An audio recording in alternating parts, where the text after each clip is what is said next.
Hey guys, welcome to an episode of Buck Your Opinion. My name's Donte, and today we're going to be going over the Bucks' decision to get rid of fan favorite, no, not Bobby Portis, Donte DiVincenzo.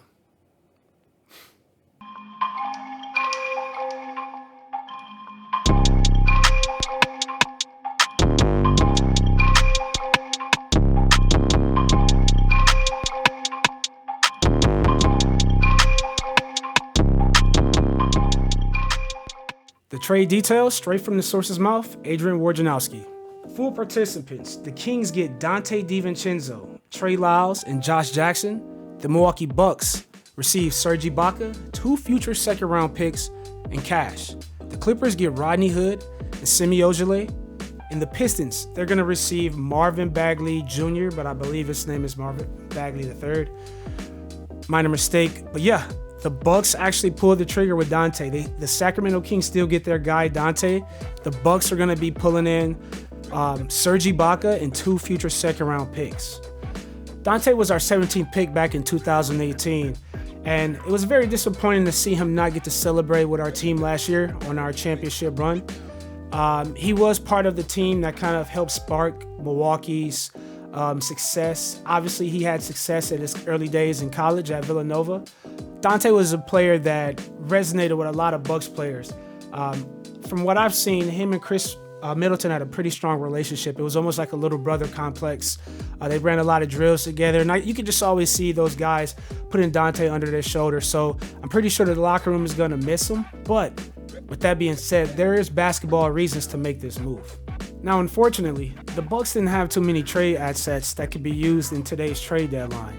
There's a bunch of players that we as fans obviously kind of have an affinity for, but guys similar to the realms of Mamu and even Jordan Nwora, who can be streaky at times, they haven't really garnered that cachet to kind of pull in any real assets from another team.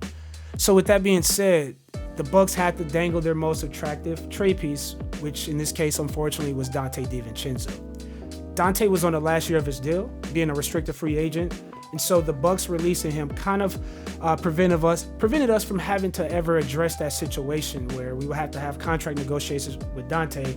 And maybe some teams may have offered him a big juicy contract, something that the Bucks could match, and then we would be left without a player. So with that being said, there were reasons that the Bucks had to do what they had to do.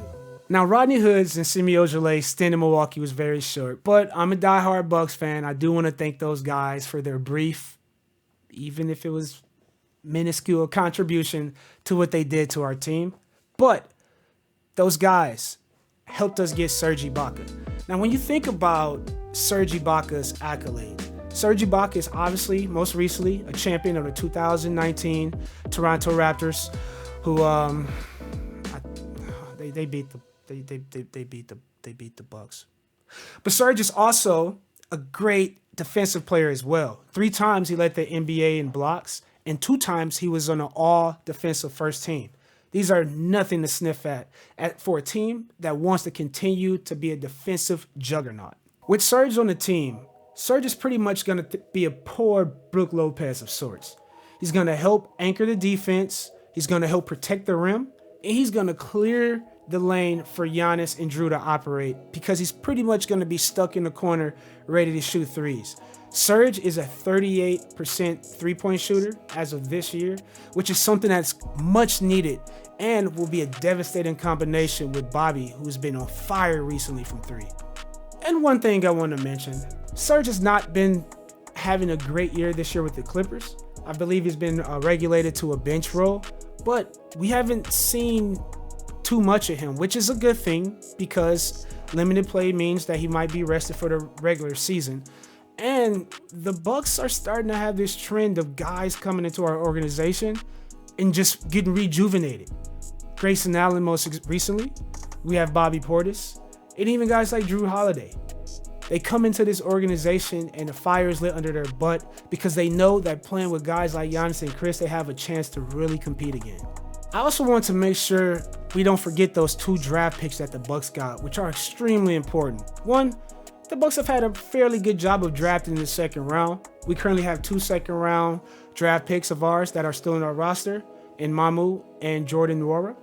And also, you just think about the fact that, it always helps to have additional trade fodder. Trades happen all the time in the NBA, and anytime you can sprinkle in an extra draft pick or two just to make sure the other team is 100% ready to give you what you want, these things always help out in the long run.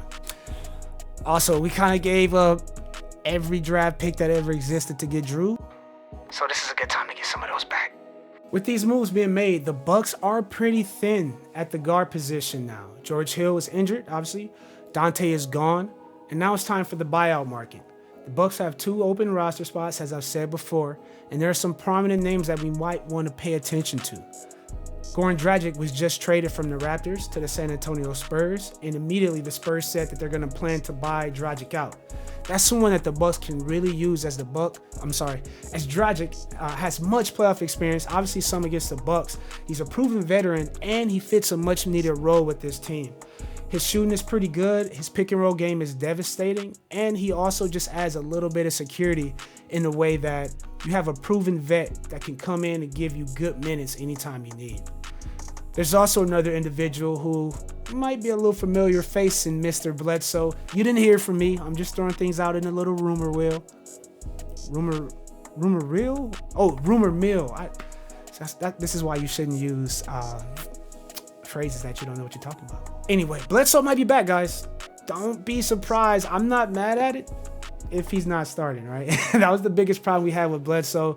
I'm just throwing this out there. I've kind of been checking the weeds of NBA Twitter throughout the day just to see if there's any more exciting things the Bucks can do to make us great. But I'm glad that we did something today. Sorry, Donte, that you're not here, man. We're definitely going to miss you. Serge, welcome to the Milwaukee Bucks, and I can't wait to see what you do. Thank you guys for checking out another episode of Buck Your Opinion. I'll talk to you and see you next time. Have a good one.